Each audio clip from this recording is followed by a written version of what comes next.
One of the areas that I'm most excited about is agrivoltaics, where you combine agriculture and photovoltaics, particularly for types of plants that are leafy vegetables, like spinach. Some of them actually see an increase in crop yields, where shading actually encourages them to grow more leaves. And so if they're partially shaded, they actually grow more and you get more yield. If we just took the land currently occupied by solar and started growing spinach in it, we'd have like good, healthy salads for everybody in the US. Now, a lot of grasses actually, especially in the summer, grow better in partial shade than in full blast sun.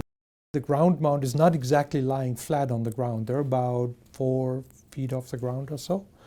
So it's very comfortable for sheep to graze under those arrays. And we have, a huge sheep operation here. And so we will have this as dual use. And that is actually great savings also, because then you don't have to worry about vegetation control.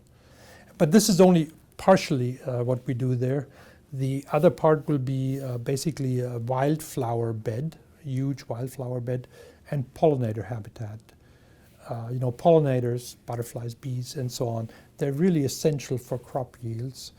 And there are indications in the US that, for example, bee colonies are dying. And so we'll have pollinator research going on that part of the land. So it's really dual or triple use. And again, the power side, the electricity side leads to great savings, but our College of Agriculture can also do very productive work and win at the same time. Comparing the growth of corn to produce ethanol for energy compared to producing electricity directly from solar, there's no comparison.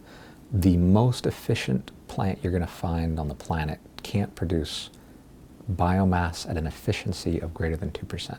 And so you have 100 units of sun coming down, you're going to get less than 2% energy in the material, but then you've got to convert it to ethanol and then eventually put it in your automobile or whatever you're using it for.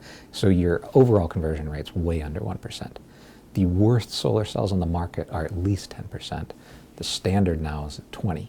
And so we did a comparison where we said, from an environmental perspective, is it better to grow some sort of a biomass, no matter what we're talking about, even switchgrass, something that would grow fast and be turned to energy, or is it better to put in solar? Undoubtedly, the question is always put in solar photovoltaics. You're producing far more energy. It's overall better for the environment. You're offsetting more coal. You're offsetting more use of natural gas or even oil.